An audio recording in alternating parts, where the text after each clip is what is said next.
Have you ever suspected someone's intentions, even when everything seemed too perfect? Have you felt that they were circling you with sweet words, but with a goal behind them? In today's video, you will meet Teresa's story, a mother who lived in peace for decades, until the day her own son showed up with his wife, and a notary. This is not just a story of inheritance and betrayal.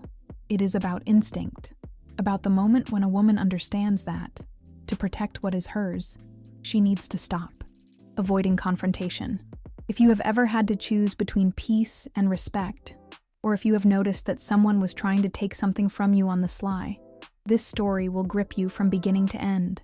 Stay with me, because understanding what Teresa did in the face of mistrust can help you see the people around you more clearly, and who knows, keep you from handing over your home, your trust, or your heart to someone who doesn't deserve it. My name is Teresa Gutierrez. I am 67 years old, and to this day, I'm not sure whether what I experienced that day was a betrayal or merely the silent end of an illusion. I live in the interior of Jalisco, in an old house that belonged to my parents, an adobe construction with blue windows, a garden of antique rose bushes, and a wooden gate that still creaks like it did in the 60s. I have been a widow for more than 3 decades. I raised my only son, Alejandro, alone, amid bills, report cards, and sleepless nights. I worked for 41 years as an accountant in an agricultural cooperative. My life has always been very simple. I get up at 6's, water the plants, have coffee with nata bread, and spend the morning reading newspapers that time has yellowed. I never needed much, just peace and my house. When Alejandro called to tell me he was engaged, I confess, I felt a strange shiver. He is a good boy, serious, but he has always lived in a world different from mine. Big city, office, English words I never understood. The fiancée, Fernanda, looked like she had stepped out of a soap opera, polite, beautiful, always dressed with an elegance that bordered on excess. The first time I saw her, she wore a lilac dress with a silk scarf fastened by a golden rose brooch. She arrived smiling, praising the house facade, the veranda columns, even the smell of my kitchen. I, who am drier than a thorn trunk, even found myself liking her. Alejandro asked me to host her for a few days before the wedding, so she can get used to the pace of the countryside, he said. She came with a rolling suitcase, perfumes that filled the whole room, and a curiosity that soon caught my attention. She sat on the porch with me, asked questions about the land, about who built the house, about the name on the deed. "Is it all really yours, Doña Teresa?" she asked, as if commenting on the weather. Sometimes she disguised it with a compliment. "This house has such a good energy. If it were mine, I'd never leave," I answered with a restrained smile. But inside, all my alarms were lit. I'm not the kind of woman who stirs up trouble. I have lived through much in silence, but there is a kind of silence that comes loaded with foreboding, and that is what I felt during those days. I began to sleep poorly. I dreamed of my mother sitting on the edge of the bed, her face tense, as if saying, "Keep your eyes open, girl." Fernanda remained sweet, helpful, but that kind of sweetness that doesn't drip. It is hard, calculated, seems to have weight. On the 3rd day, she asked if I had any inheritance plan. I said I hadn't thought about it yet. She laughed and replied, but it's always good to think. You never know about tomorrow." From then on, I started writing everything in a notebook hidden in the desk drawer. On the 3rd day, she asked if I had any inheritance plan. I said I hadn't thought about it yet. She laughed and replied, but it's always good to think. You never know about tomorrow." From then on, I started writing everything in a notebook hidden in the desk drawer. I have always been practical, but never suspicious. However, with her, it was different. The kindness came wrapped like a gift, but it smelled like a trap. Even the questions about the age of the windows or the type of tile seemed investigative, not curious. I began to notice more. Every time she passed through the living room, she gave a discreet look at the picture frames. She asked my parents' names, whether I had living siblings, whether I had already made a will. Once she let slip, "Imagine this renovated. It would be luxurious," while looking at the old hallway. Right there, I was sure she was not merely getting to know my house. She was sizing up the property. And my son? He seemed distant, as if only his body were there. I tried to start conversations, but he said he was tired of work, of the wedding, of city life. He avoided any deeper talk. The following Saturday, I got up early, as always, and went straight to the registry office. I put on my gray button-down blouse, grabbed the brown purse I reserve for serious occasions, and took the house deed. The clerk was a young man who looked like he would rather be sleeping. I explained my concern without euphemisms. He looked over the papers, scratched his head, called a colleague. They advised me to register a clause of inalienability and incommunicability, preventing the house from being transferred or donated without my express authorization, whether I am alive or dead. I asked to do it immediately. I signed everything with a trembling hand. I returned home with a lump in my throat and a strange relief. I felt I had done what was necessary. When I walked in, Fernanda was cleaning the china cabinet with a damp cloth, as if she already owned everything there. She smiled when she saw me and said she had prepared apple tea. I thanked her, sat on the couch, and watched. Every gesture of hers now seemed clearer. Every kindness had a script. I took my notebook that night and wrote, "Today I protected the house. I don't know what lies ahead, but I'm prepared. May my intuition not be in vain." The wedding took place 2 weeks later, in a small, formal ceremony. She wore a white dress without glitter, but with a cut that looked expensive. He wore a dark gray suit and an absent gaze. At the moment of the vows, Alejandro stammered. Fernanda did not. She spoke firmly, too firmly. She did not shed a tear, not even when everyone... During the reception, she offered me a piece of cake and said, "Now we're a real family, right?" I only smiled. I didn't have the courage to say that family isn't built with a signed paper, and that trust isn't born in 15 days. After the wedding, they returned to the capital. The house was silent again, smelling of lavender and relieved walls, but I couldn't relax. I felt as though I had escaped from something still lurking. Every night, I locked the doors with extra force, reviewed the documents I stored in the shoebox inside the wardrobe, and prayed to God that this premonition was only in my head. But then, on the 23rd day after the wedding, I remember because it was Sunday and I had made polenta for lunch. I heard the sound of the gate being pushed gently. I went out to the porch with the dish towel still in my hand. Alejandro and Fernanda were standing there, beside a man in a light suit with a leather briefcase. I recognized it from afar. Notary. My mouth went dry. Fernanda came forward as if introducing herself to a client. "Hi, Doña Teresa. You remember you mentioned the possibility of donating the house to us in the future? We came to expedite it. We brought everything ready." Alejandro wouldn't meet my eyes. The notary opened the briefcase and pulled out the papers as if it were something trivial. I felt my heart pounding in my throat. "To formalize the donation, Mom. That way everything's legally sound," he murmured. Fernanda added, "Of course we understand if you'd like to read calmly, but since you already showed interest..." I couldn't answer immediately. My hands were cold, my body stiff. I entered the house without a word, went to the bedroom, opened the drawer under the bed, and grabbed the blue folder where the documents I'd prepared lay. I returned to the living room with the same step I used at my husband's wake. I opened the front door and said, "You can come in, but the one who's going to sign today is not me." At the door, standing like clients without a reservation, were Fernanda, Alejandro, and the notary. I didn't ask them to come inside. I only went out through the side of the house, and on the other side of the hedge appeared my lawyer, a short, graying man, with a serene voice and eyes that knew how to listen before judging. Beside him, the city's justice of the peace, dressed with the simplicity of someone who prefers wisdom to expensive suits. When they introduced themselves formally, Fernanda took a step back. Alejandro let out a, "Mom, what's this?" But his voice had no assurance anymore, only discomfort. "This, Alejandro, is what we do when we start to suspect we're being treated as stupid old women." The words came out of my mouth tasting of bile and relief at the same time. I handed the documents to the judge. He read calmly, looked into each one's eyes, and declared, "Mrs. Teresa filed a voluntary inalienability clause. The house cannot be sold, transferred, or donated while she is alive." And this was done with full discernment. My lawyer reinforced, "Any attempt to force this type of agreement now may be considered bad faith." The notary began putting the papers away quickly, like someone who realizes he walked into the wrong place. Fernanda, who until then had maintained an almost theatrical posture, changed her expression. Her voice came out firm, but with poison. You prepared yourself, didn't you? You were already expecting this. I faced her head on for the first time. I don't expect to be tricked inside the house my parents built with their own hands. There is history here. Sweat, sorrow, birth, death, and no paper can erase that. She looked away. She didn't answer. For the first time, she lost her words.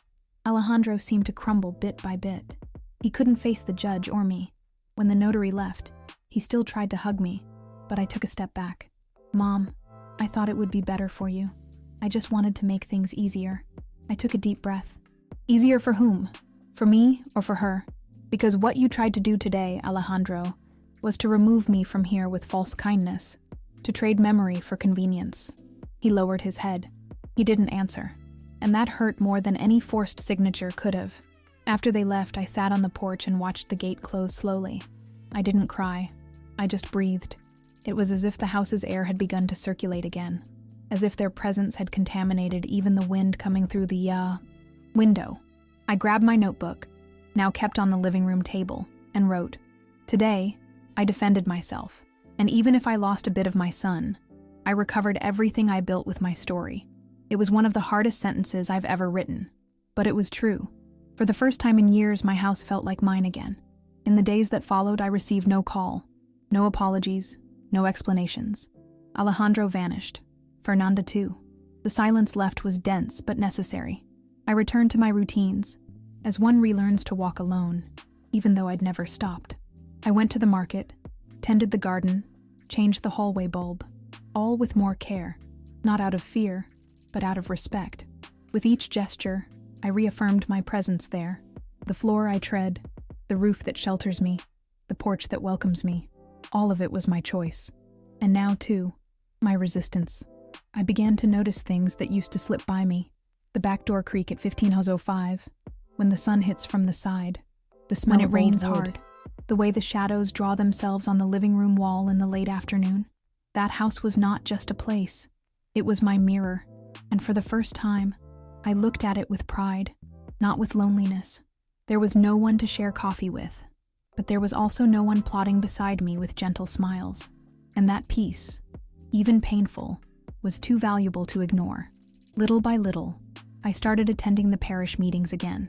Some neighbors asked about Alejandro, the daughter-in-law, the wedding. I smiled softly, said they were fine, and changed the subject. It wasn't shame, it was protection. I discovered that some truths we don't share with those who only expect gossip. But with Doña Inés, the oldest in the group, I opened up a bit. She listened in silence, like someone who already knew the ending before the beginning. Then she said, "We give birth to children, but character, that comes from within. And there are people who marry only to try to change a will." I laughed. For the first time in weeks, I laughed freely. That same afternoon, after the parish meeting, I sat in the town square with a coffee in hand and watched the children play. It had been years since I sat there. It was as if now I had rediscovered a time that once passed me unnoticed. I thought of Alejandro as a boy, running with skinned knees, shouting that he would buy me a bigger house when he grew up. Funny how we dream of the future without imagining that sometimes it arrives. All crooked, without the purity it had when it was only a child's promise. That night, I received a call. Unknown number. I answered with my heart frozen. It was Alejandro. His voice was choked. "Mom, forgive me." I remained silent. I didn't know it would reach this point. Fernanda, she thought this was normal. Said every family does it, that it's practical. I was stupid. Those words, though sincere, hit me like shrapnel. You weren't stupid, son. You were complicit. And that's far more serious. On the other end, he cried, but I could no longer be just a mother. At that moment, I was the woman he tried to take out of her own home. After that conversation, he didn't call again, and I didn't look for him. Some say time heals, but there are pains that time merely stores in a corner of the soul, like stacking boxes we no longer want to open. I continued my life, but differently. I started painting, took pottery classes, planted hibiscus where the old vegetable garden used to be. It was as if I were renewing not only the house, but myself, as if saying, Without words, you are still here, and you still have a choice. One morning, I found a brown envelope at the gate. No sender. Inside, a handwritten letter. It was from Fernanda. The paper was perfumed, the same scent she used. The words were carefully chosen, as if they had passed through 3 filters before arriving. Doña Teresa, I know you will never forgive me, and perhaps you shouldn't, but I wanted you to know. Alejandro wasn't to blame. The idea was mine. I thought we were just speeding up what would naturally come. I underestimated your strength, and more than that, your memory. I folded the letter calmly and burned it in the yard, not out of anger, but because it did not belong to me. There was no real remorse in her words, only a request to lighten her guilt. And I have learned, late, that I am not a deposit of anyone's conscience, that each must carry the weight of what they tried to steal from others. I went back inside with the smell of smoke on my clothes and a strange relief in my chest, as if, little by little, the cracks were being filled, not with forgiveness, but with firmness. And firmness, I learned, can also be an act of self-love. The next week, I changed the house locks, not because I was afraid, but because it was a ritual, a symbol. Each new key that turned was like a sentence spoken by me, to myself. Now, only those who respect enter. I stored the old key in a silver box my mother used for jewelry. I couldn't throw it away, because despite everything, Alejandro was still my son. And a mother's love, even wounded, is never completely buried. But it also doesn't need to be offered as an open door to those who don't know how to enter carefully. On the porch, I sewed a new curtain with old scraps I found in the trunk. Each piece of fabric held a memory: the blouse I wore at his christening, the dish towel my grandmother embroidered, a piece of the dress I wore at my first job. When I hung it, I felt as if the house had gained a new skin. It wasn't just protection, it was identity. And in that patched fabric, I saw everything I had endured: time, solitude, the attempted invasion, and the pain of not being recognized by the one who mattered most. The following month was strange. The house seemed bigger, not because anything had physically changed, but because now it was just mine, truly. No invasion, no insinuations, no presence disguised as affection. I began to sleep better. I allowed myself the luxury of making coffee with cinnamon, something Alejandro hated.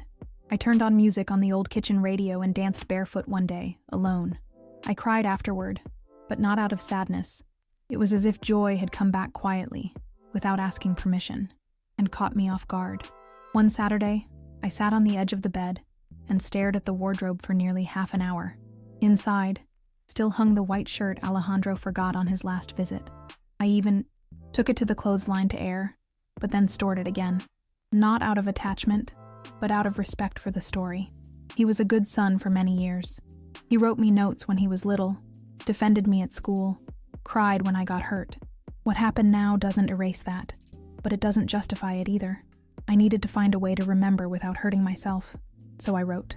I took the notebook from the desk, the same one in which I recorded the warnings during Fernanda's visit, and began writing about him, but this time, about the boy, the son who invented nicknames for me, who said my food was better than the canteens. I wrote as a way to rescue, not to forgive. It was my way of not letting the adult mistake kill the memory of pure affection. I filled pages with small memories. The time we had a picnic on the porch, the day he asked if his father was watching us from heaven. These memories helped me organize the internal chaos, but they also showed me that now it was another phase that I could keep remembering without desiring return. I started taking interest in new things. I enrolled in a photography course in the neighboring town. I caught the early bus with my old camera hanging from my neck. The classes were light. The group consisted almost entirely of retirees. I was the only one who said I wanted to photograph doors. Doors? They asked. And I answered, yes, doors, because they show what someone decided to open or protect. During one of the classes, I photographed an abandoned house, the door broken, falling to pieces. The teacher said the photo had something sad and strong. I smiled and replied, that's what remains when we let anyone enter. He didn't understand the weight of the phrase, but I did. I brought the photo home, developed it, and put it in a frame above the stove. Every time I cook, I look at it and remember. Never lower your guard out of politeness. Unlimited kindness turns into a passport for invasion. One night, I received another call. It was Alejandro. He said he wanted to come visit me. Alone, he stressed. My heart beat differently. I asked when. He replied, on Sunday. Can I bring lunch? I was silent for a few seconds, then said yes. But I was clear. Come with an open heart, not with ready excuses. He said he understood. And for the first time, I felt that perhaps he was speaking like the boy I raised, not like the man who tried to erase my story with a signature. On Sunday, he arrived promptly at 11h. He was thinner, quieter, with deep circles under his eyes. He carried a bag of empanadas and an envelope. He hugged me tightly, and I took time to respond. We sat in the kitchen, like old times. He praised the new curtain, asked about the plants. Then he placed the envelope on the table. These are documents, Mom. I transferred everything I had in mind regarding this house to zero. I renounced any legal bond. I don't want anything. I just wanted to ask your forgiveness, but not in words. In action. I looked at him, eyes brimming. That, yes, was remorse. I picked up the envelope carefully, as one holds an apology with both hands. I read each line. Everything was there. The revocation of any possible early inheritance, the formal renunciation of rights, the acknowledgement that the house was exclusively mine, without future contestation. My lawyer would have been proud. But more than the papers, what touched me was the attitude. He didn't come to convince me. He came to return my peace. And this, from someone who almost took it away, had a weight hard to describe. We ate lunch in silence for a few minutes. The empanadas were good, but I could barely taste them. My stomach was closed from emotion. After lunch, we went to the porch. He looked around as if rediscovering a place where he had once been happy, but that now seemed smaller. Not because the house shrank, but because he had grown in a crooked way. He asked if I still cared for the rose bushes in the back. I said, yes, and for the first time in a long time, we walked together there. We spent a few minutes looking at the flowers. He commented that the white rose at the end had withstood time, and I said yes, because it grew in soil my father mixed with wood ash. It was born from what was left, I said. He understood. We fell silent again. Then he held my hand and said, I was weak, Mom, and I was cowardly. You don't deserve that. I didn't cry, nor did I fight. I only said, you were my pride for so many years, Alejandro. But one day, you forgot I am someone besides your mother, and that hurt the most. Before leaving, he asked to take a photo with me. I didn't know what to say. I couldn't remember the last time we had taken one together. He set the phone on the railing and programmed the timer. We sat on the porch, side by side. At the moment of the click, he held my hand again. The photo came out a bit crooked, the sky blown out with light, but there we were. Not as before, but not as enemies. Either. When he left, I said goodbye with a wave. Still wary, still distant, but something in me said the cycle was changing. In the following days, I printed the photo and placed it in an old frame, not in the living room, nor in the bedroom, but in the kitchen, where everything has always begun and ended. I looked at it every day for a week. Each time I made coffee, washed dishes, or looked out the window, I saw that moment suspended in time. And even without knowing if it was a restart or just an elegant farewell, I felt the weight on my shoulders was lighter. I had defended myself, yes, but I had also listened, and that gave me some kind of peace. I received a letter from Fernanda soon after, not by mail. Alejandro brought it, said she insisted. I read it out of respect, and only for that. She said she was pregnant, that she understood our lives would never cross again, but she thought it fair that I knew, that she expected nothing from me, neither forgiveness nor contact, that she only wanted me to know my grandchild would exist. I stared at the sheet for minutes. It was as if the universe tested me again. How far does protection go? How far does hurt go? That night, I dreamed of my mother. She was sitting on the edge of the bed, as so often in my dreams, but this time, she said nothing. She only held a dried flower in her hands. I awoke with the feeling something was coming. I went to the kitchen, made coffee, looked at the photo on the wall. I picked up the desk notebook and wrote, "Today I learned I will be a grandmother. I don't know if I'm ready. I don't know if I want to be. But I know that if this baby arrives in the world, he is not to blame for anything. And maybe he deserves to know where he came from. In time, with care, no shortcuts. The news of the pregnancy reverberated inside me for days. I told no one, neither the neighbors, nor the priest, nor Doña Inés. It was like a seed planted without permission. We don't know whether to water it or pull it out. Each time I tried to imagine a baby running through that house, something in me recoiled, not out of lack of love, but fear that this love would be used against me again. I didn't want to repeat the mistake of lowering my guard too soon, and at the same time, I didn't want to turn to stone. It was a difficult balance. I started writing letters I never sent, one to my future grandchild, telling what the house was like, who my parents were, how the wind whistles at the windows when rain is coming. Another to Alejandro, recalling the stories he heard before sleeping, the corn fritters he loved, the advice he never followed. It was my way of preserving the good things, of keeping everything that was still worthwhile, because even if life had hurt me, I didn't want to live only from scars. One Saturday, Alejandro showed up alone again. He brought fruit, as he used to when he was little. We sat on the porch, talked about simple things. At one point, he pulled a folded ultrasound from his pocket. "It's a girl," he said. I looked at that black and white image as one tries to decipher the future on a piece of paper. "She will be called Clara," he added. I swallowed hard. Clara, a beautiful name, a clean name, a name that deserved to begin without the weight of others' mistakes. And at that moment I realized the story was changing hands. "Do you want to meet her when she's born?" he asked. I took a deep breath. I looked at the garden. All the rose bushes were in bloom. A white butterfly slowly alighted on the end flower. "Yes, but in my time, and in my way, and only if you respect who I am. This house will not be a place for forced visits or for theater. It will be a home, if it is real." He nodded, silent. And for the first time, he didn't try to argue. He only said, "I understand. I accept." That was worth more than any hug. The following week, I took from the closet an old blanket my mother made when I was pregnant. It was stored in a cloth bag, smelling like something that crossed time. I washed it carefully, let it dry on the clothesline, and folded it again. I placed it in a cardboard box along with a pair of woolen booties I found at the town fair. I didn't hand it over, not yet, but I left it ready, because part of me, for the first time in a long time, wanted to give something again. Wanted to give, not defend, but with awareness, with limits, with choice. I began to think about how this child's presence would be in my life, whether she would inherit her father's restless nature or her mother's calculating gaze, whether she would tread the porch carefully or run fearlessly through the hallways. I pictured her sitting on my lap, listening to the house's stories, not those of betrayal, but of overcoming, those of strength, those of roots. I found myself wishing she would grow up knowing that house was not just an inheritance. It was a trench. It was resistance. And that true love, when well planted, blooms even in the most mistreated soils.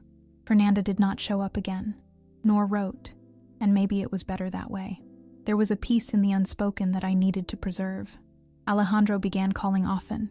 He told of exams, appointments, the changes pregnancy was bringing. Sometimes he just said he missed me. I listened carefully, but always with one foot back. Trust, for me, had become construction, not impulse, but each call was a brick, and I was willing, with time and prudence, to build something new. No rush, no idealizations. A month before the birth, he invited me to their house. He said he wanted me to see Clara's room.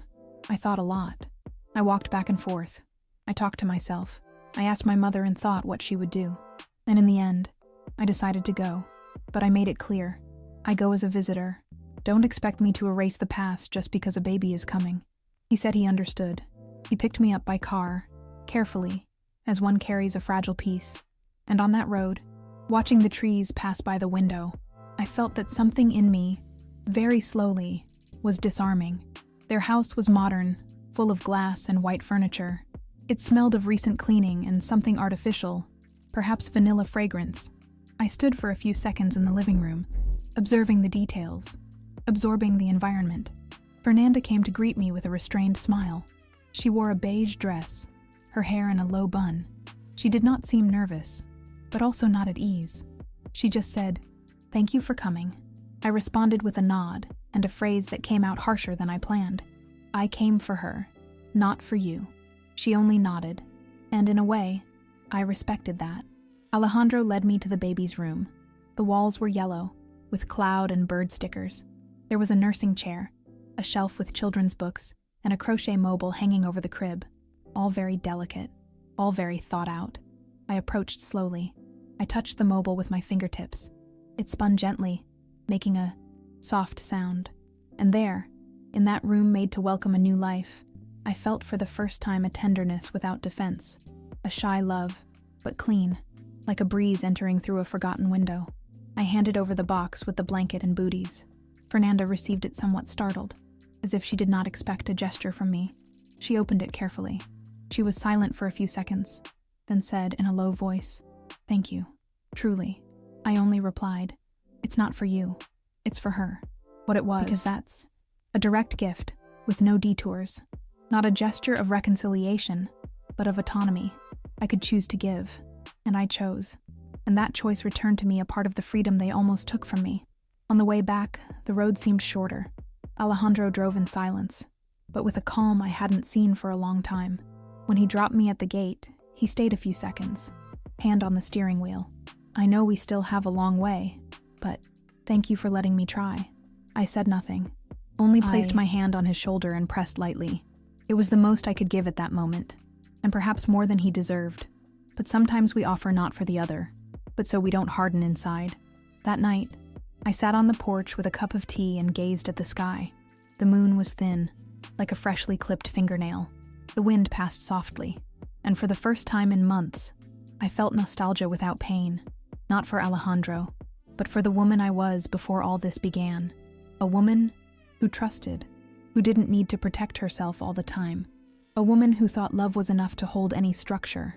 And I understood then that perhaps that woman still existed in me, but now with more armor, more criteria, more awareness.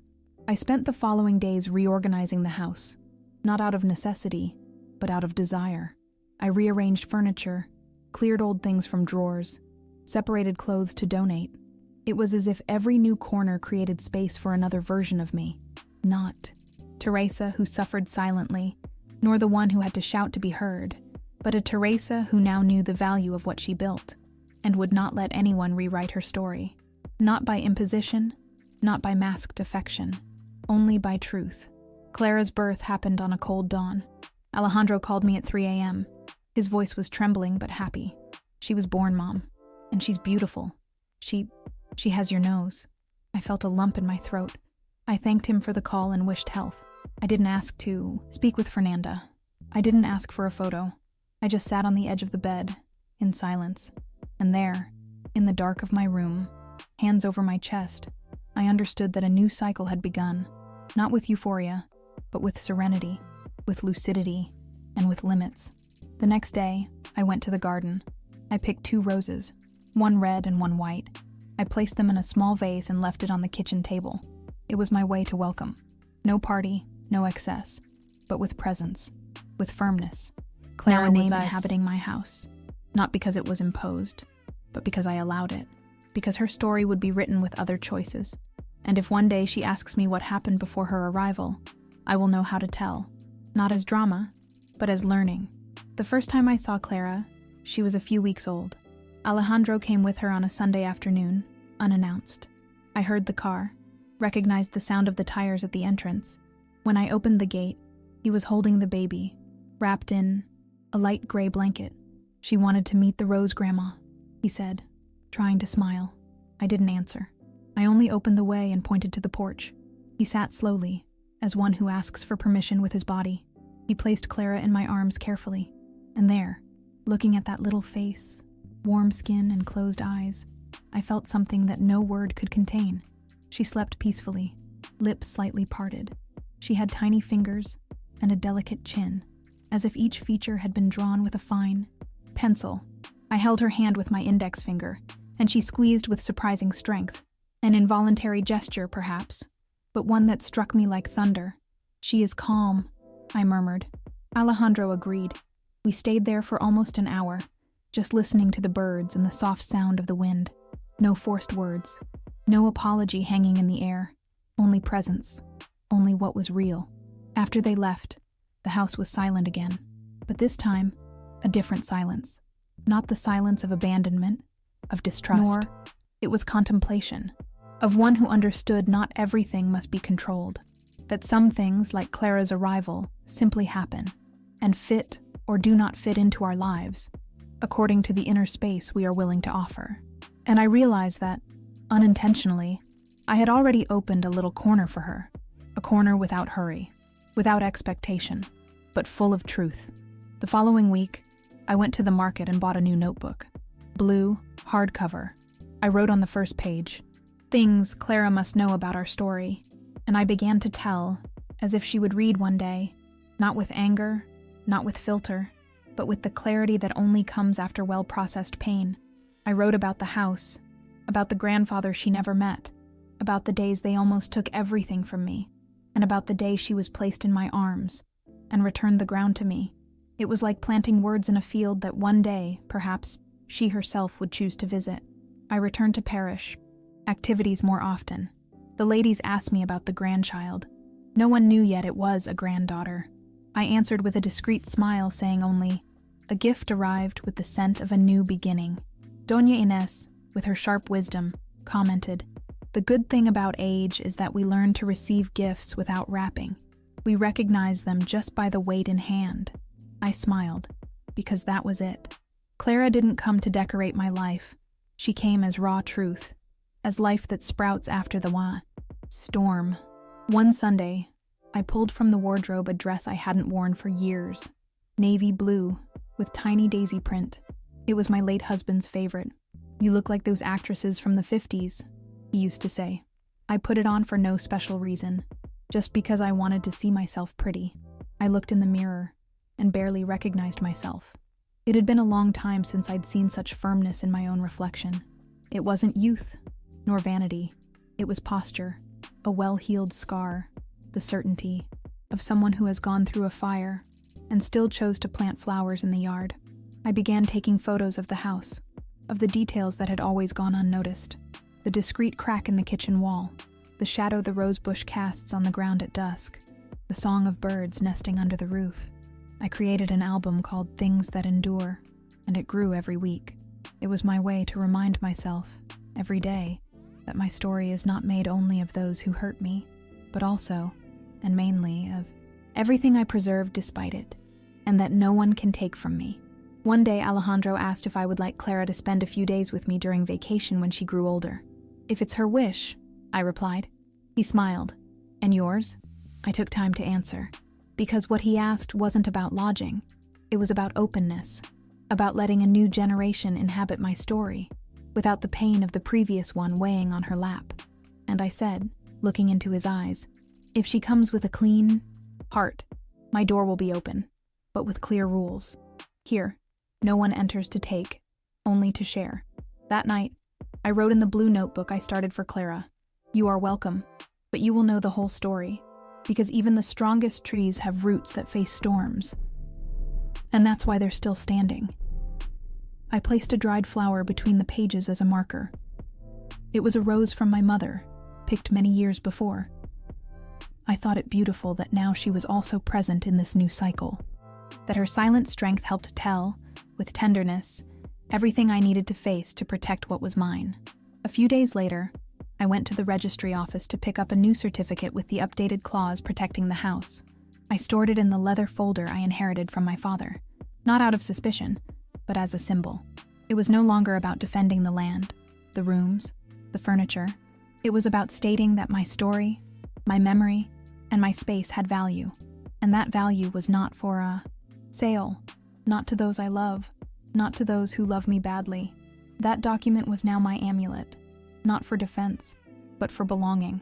I walked home slowly, observing every street detail, every familiar face. I thought about how many times I annulled myself in the name of love, how many times I kept silent when I should have asserted myself, how many times I smiled on the outside while something crumbled inside. But in that moment, everything seemed at peace. Not because the world had improved, because I had learned to set limits. And limit, I discovered, is what keeps love standing. Love without limit becomes submission. and there is no possible home within submission. At the house entrance, turning the key in the new lock, I felt a different firmness in my hands. It was as if, in that simple gesture, I were making a pact with myself, never to doubt my intuition again, not to allow affection to become currency, to grow old with dignity, even in silence, but never again imposed. Silence. And when I opened the door, I saw the afternoon light entering through the glass, dancing on the floor with that beauty only old houses know how to carry. Clara would grow, and maybe one day she would sit on that porch, asking why Grandma slept with the bedroom door always locked, or why she kept so many papers and colored folders. I wouldn't hide anything. I would tell everything, with the calm of someone who no longer has anger, only memory, because the story we live also teaches. And if she learns from me the value of firmness, honesty, and protection, then everything will have been worth it. Even the pain, even the deep cut, even the distance I had to place between me and my own son. Today, when I look at Clara, I don't see just a granddaughter.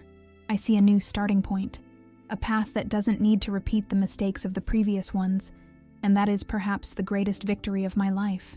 Not allowing the cycle of manipulation, omission, and guilt to continue, spreading, interrupting it with courage, protecting with awareness, loving with clarity. All this demands much, but returns even more. I know not everyone will understand my choices. I know some people think a mother must forgive everything, that a grandmother must open her arms, even with her back wounded. But I do not follow rules invented by those who never lived my pain.